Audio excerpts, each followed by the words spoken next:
திருச்சிற்றம்பலம். இன்னைக்கு நம்ம ஈர்ப்பகை நாயனாருடைய வரலாறை பார்க்கலாமா? ஈர்ப்பகை நாயனார் காவிரி பூம்பட்டினத்தில் வணிகர் குலத்தில் பிறந்தார். சிறந்த சிவபக்தர். சிவனடியார்கள் யார் வந்தாலும் என்ன கேட்டாலும் இல்லங்காமல் கொடுத்துருவாராம். உலக இயற்கை என்ன, ஒருத்தருக்கு ஒரு பொருள் ரொம்ப பிடிச்சிருந்தா அதில் பத்திரப்படுத்தி வச்சுக்குவாங்க, அதை யாருக்குமே கொடுக்க மாட்டாங்க. ஆனால் ஈர்ப்பகை நாயனார் சிவனடியார்கள் என்ன கேட்டாலும் கொடுத்துருவாங்க. அவங்களுக்கே ஈர்ப்பகை நாயனாருக்கே ரொம்ப முக்கியமான பொருளாக இருந்தாலும் சிவனடியார் கேட்டால் கொடுத்துருவார். அதனால தான் இயற்கைக்கு மாறாக அவர் நடந்துக்கிறதுனால தான் அவருக்கு ஈர்ப்பகையார்னு பேர் வந்தது. சிவபெருமான் மேலே வச்சிருந்த அளவு கடந்த பக்தியை சிவபெருமான் எல்லாத்துக்கும் உணர்த்தணும்னு முடிவு பண்ணி ஒரு வயதான பிரம்மச்சரிய அந்தனர் வடிவில் ஈர்ப்பகை நாயனார் வீட்டுக்கு வர்றாரு. ஈர்ப்பகை நாயனார் அவரை பார்த்ததுமே போய் வரவேற்று கூட்டிகிட்டு வர்றாரு. அந்த பிரம்மச்சரிய அந்தனர் ஈர்ப்பகை நாயனார்கிட்ட கேட்குறாரு, நீங்கள் சிவனடியார் யார் வந்தாலும் என்ன கேட்டாலும் இல்லங்காமல் கொடுத்துருவீங்களாமே, அதை கேள்விப்பட்டு தான் நானும் வந்தேன் அப்படின்னு சொல்கிறாங்களா. அதுக்கு ஈர்ப்பகையார், என்கிட்ட இருக்கிற பொருளாக கேட்டால் கொடுத்துருவேன் அப்படின்னு சொல்கிறாரு. உங்களுக்கு என்ன வேணும்னு கேட்குறாரு. அப்போ அந்த சிவனடியார் என்ன சொல்கிறாங்கன்னா, அப்படியே தயங்கி நான் கேட்கலாமா வேணாமா அப்படின்னு ஒரு சிந்தனையாகவே இருக்குது, இருந்தாலும் கேட்கலாம் அப்படின்ட்டு தான் வந்தேன், கேட்கலாமா அப்படின்ற மாதிரி அப்படியே தயங்கி அப்படியே நிற்கும்போது ஈர்ப்பகையார், தயங்காமல் கேளுங்க, என்கிட்ட இருக்கிற பொருளாக இருந்தால் கண்டிப்பாக கொடுத்துருவேன், நீங்கள் கேளுங்க, தாராளமாக கேட்கலாம் அப்படின்னு சொல்லும்போது அந்த வயதான பிரம்மச்சரி அந்தனர் அப்படியே தயங்கிக்கிட்டே கேட்குறாரு. நானும் பிரம்மச்சாரி, எனக்குன்னு இவ்வளோ நாள் எனக்கு ஒரு பெண் துணை தேவைப்படவே இல்லை, எனக்கு பணிவிட செய்கிறது கூட யாரும் இல்லை, நானே செஞ்சுக்கிட்டேன். ஆனால் இனிமேல் எனக்கு வயசாகி போச்சு, எனக்கு என் வேலையை செஞ்சுக்கவே எனக்கு முடியல, அதனால் உன்னுடைய மனைவியை எனக்கு தானமாக தரியா, எனக்கு இனி வர காலத்தில் எனக்கு ஒரு பணிவிட செய்கிறதுக்கு வேணும் அப்படின்னு கேட்குறாங்க. இதை கேட்ட உடனே ஈர்ப்பகையாருக்கு கோபமே வரல, ரொம்ப சந்தோஷப்படுறாரு. என்கிட்ட இருக்கிறது தானே கேட்டீங்க, பரவாயில்ல, இதோ இப்போவே போய் கூட்டிகிட்டு வரேன் அப்படின்னு சொல்லிட்டு உள்ளே போகிறாரு. அவங்க மனைவி எப்படி தெரியுமா, ரொம்ப அப்படியே அழகுனா அழகு, அப்படியே மகாலட்சுமி மாதிரி, அழகில் மட்டும் இல்லை குணத்துலேயும் அவ்வளோ அழகு. அவங்க எப்படின்னா, ஈர்ப்பகை நாயனார் என்ன சொன்னாலும் தட்டாமல் அப்படியே செய்வாங்க, மறுத்தே பேச மாட்டாங்க, அவ்வளோ ஒரு குணவதி. அப்பேற்பட்ட மனைவியை ஒரு சிவனடியார் கேட்டது யோசிக்காமல் தரேன்னு சொல்லிட்டாரு. ஈர்ப்பகை நாயனார் நேராக அவங்க மனைவிட்ட போய், இன்றைக்கி வயதான சிவனடியார் ஒருத்தவங்க நம்ம வீட்டுக்கு வந்திருக்காங்க, எந்த ஒரு வேலையும் அவங்களால செஞ்சுக்க முடியலையா, ஒரு பணிவிட செய்கிறதுக்கு ஒன்று தானமாக கேட்டாங்க, நான் தானமாக ஒன்று தரேன்னு சொல்லிட்டேன் அப்படின்னு சொன்னோடனே முதல்ல அவங்களுக்கு அதிர்ச்சியாக தான் ஆகுது. அப்புறம் நீங்கள் என்ன வேலை சொன்னாலும் அதை மறுக்காமல் செய்கிறது தான் என் வேலை, இன்றைக்கி நீங்கள் இட்ட கட்டளையாக இதை நான் நினச்சிக்கிட்டு நான் அவங்க கூட போகிறேன், அவங்களுக்கு வேணுங்கிற பணிவிட செய்கிறேன் அப்படின்னு சொல்கிறாங்க. அவங்களும் சரி வா அப்படின்னு அவங்க மனைவியை கூட்டிக்கிட்டு ஈர்ப்பகை நாயனார் அந்த சிவனடியார்கிட்ட அவங்க மனைவியை கொடுத்துட்டாங்க. இனிமேல் இவங்க உங்களுக்கு என்ன வேணுமோ உங்களுக்கு தேவையான பணிவிடையை செய்வாங்க அப்படின்னு சொல்லிட்டு, உங்களுக்கு இன்னும் வேறு ஏதாவது வேணுமா அப்படின்னு கேட்குறாரு. அதுக்கு அந்த வயதான அந்தனராக வந்த சிவனடியார், இல்லை திடுதிப்புன்னு உங்கள் மனைவியை நான் மட்டும் கூட்டிகிட்டு போனேன்னா உங்கள் ஊர்க்காரங்க என்ன சும்மா விடுவாங்களா, இந்த ஊர் எல்லா வரைக்கும் என் கூட கொஞ்சம் துணையாக வர முடியுமா அப்படின்னு கேட்குறாரு. உடனே ஈர்ப்பகையாரும், இந்த ஒரு நிமிஷம் இருங்க அப்படின்னு சொல்லிட்டு ஓடி போய் வாளும் கேடையுமே எடுத்துக்கிட்டு அவர் முன்னாடி போக, பின்னாடியே அந்த வயதான அந்தனராக வந்த சிவனடியாரும் அவங்க மனைவியும் போகிறாங்க. அப்படி போகும்போது ஊரில் இருக்க எல்லாத்துக்கும் இந்த விஷயம் தெரிஞ்சு போச்சு. ஈர்ப்பகை நாயனார் ஒரு சிவனடியாருக்கு அவங்க மனைவியை தானமாக கொடுத்துட்டாங்க அப்படின்னு. உடனே ஈர்ப்பகை நாயனாருடைய சொந்தக்காரங்களுக்கு எல்லாம் செம்ம கோவம் வருது.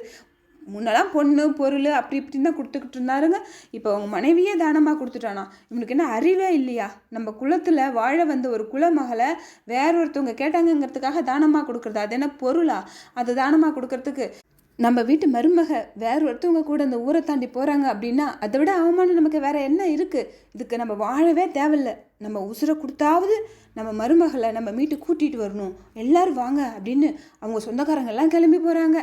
நேராக ஈர்ப்பகை நாயனார்கிட்ட எவ்வளவோ எடுத்து சொல்லி பார்க்குறாங்க. பா, நீ பொண்ணு பொருள்லாம் கொடுத்த, அதுக்கு நாங்கள் ஏதாவது சொன்னோமா, அது உன் இஷ்டம், விட்டுட்டோம், ஆனால் நம்ம வீட்டுக்கு வாழ வந்த மருமகளை இன்னொருத்தவங்க கூட அனுப்பி வைக்கிறது எவ்வளோ பெரிய தப்பு, அப்படி அவங்க போனாங்கன்னா நம்ம குடும்பம் மானமே போயிடுச்சு, அவ்வளோதான், இதுக்கப்புறம் நாங்களாம் உயிர் வாழ வேண்டிய அவசியமே இல்லை, தயவு செஞ்சு இந்த ஒரு முறையாவது நாங்கள் சொல்கிறத நீங்கள் கேளு, போய் உங்கள் மனைவியை கூட்டிகிட்டு வந்துடுங்க, அவங்க கூட அனுப்பாதீங்கன்னு எவ்வளவோ சொல்கிறாங்க. ஆனால் ஈர்ப்பகை நாயனார் எப்போ தானமாக கொடுத்துட்டோம் அதுக்கப்புறம் அந்த பொண்ணு என்னோட மனைவி கிடையாது. இந்த பிரச்சனையில் தயவு செஞ்சு இனி நீங்கள் தலையிடாதீங்க. அதுக்கப்புறம் நான் அம்மா அப்பா மாமன் மச்சான் சொந்தம் பந்தம் யாரையும் பார்க்க மாட்டேன். நான் கையில் வச்சுருக்க வாளால் எல்லாத்தையும் வெட்டி வீழ்த்திடுவேன்.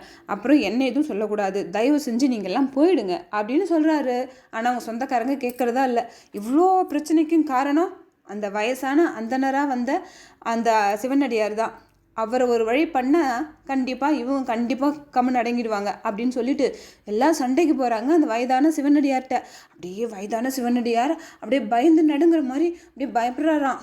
உடனே இயற்பகை நாயனாருடைய மனைவி என்ன சொல்கிறாங்க, பயப்படாதீங்க, இயற்பகை வெல்லும் அப்படிங்கிறாங்க. அப்போ கூட அந்த கணவர்னு அந்த அம்மா நினைக்கல.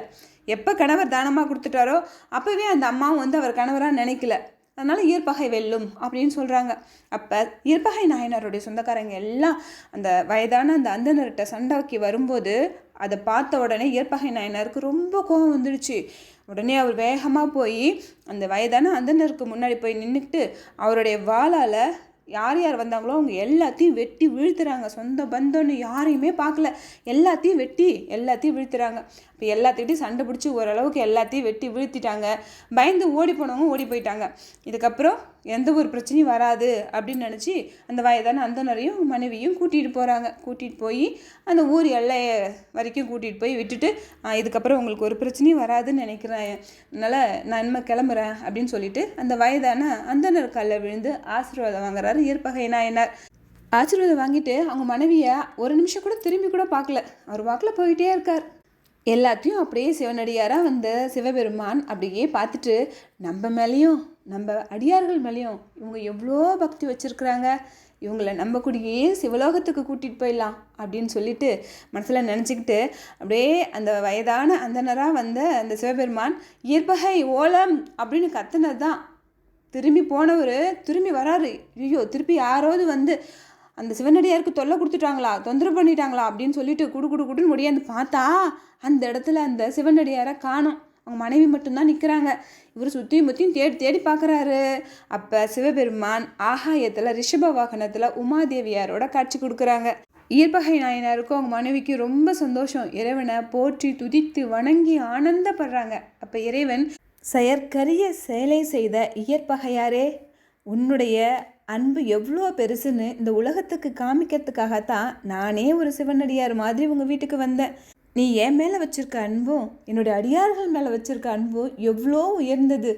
நீ என் கூடயே வந்து கைலாயத்தில் என்னோடையே இருக்கணும் அப்படின்னு சொல்லிட்டு மார்கழி மாதம் உத்திர நட்சத்திரத்து அன்னைக்கு இயற்பகை நாயனாரையும் இயற்பகை நாயனார் சொல்ல தட்டாமல் நடந்துக்கிட்ட அவங்க மனைவியாரையும் கையோடையே கூட்டிகிட்டு போயிட்டாரு. அவங்கள மட்டும் இல்லை, இயற்பகை நாயனார் அவங்க வாளால் யாரெல்லாம் வெட்டி சாய்ச்சாங்களோ அவங்களுக்கும் முக்தி கொடுத்து சிவலோகத்துக்கு கூட்டிகிட்டு போயிட்டாங்க.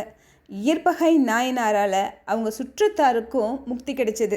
இயற்பகை நாயனார் அவங்க மனைவியையோ அவங்க சொந்த பந்தத்தையோ அவங்களுடைய சொந்தம்னு அந்த பற்றில் பிடிச்சிக்காம விலகி இருந்ததுனால தான் அவரால் அப்படி கொடுக்க முடிஞ்சது. நம்ம வரும்போது எதையுமே எடுத்துகிட்டு வரல, போகும்போது எதையும் எடுத்துகிட்டு போக போகிறதில்ல, எல்லாமே இறைவனோட பொருள். அதனால் எதுவுமே நம்புறதில்ல அப்படின்ற அந்த எண்ணம் அவருக்கு இருந்ததுனால தான் எது சிவனடியார் வந்து கேட்டாலும் இல்லங்காமல் கொடுத்துட்டு இருந்தார். இவ்வளோ உயர்ந்த குணமுடைய இயற்பகை நாயனாருடைய குரு பூஜை மார்கழி மாதம் உத்திரம் நட்சத்திரத்தன்னைக்கு. இல்லையே என்னாத இயற்பகைக்கும் அடியேன். திருச்சிற்றம்பலம். வீடியோ உங்களுக்கு பிடிச்சிருந்தா லைக் பண்ணுங்கள், ஷேர் பண்ணுங்கள், மறக்காமல் இந்த சேனலை சப்ஸ்கிரைப் பண்ணுங்கள். இந்த வீடியோ பார்த்ததுக்கு ரொம்ப நன்றி.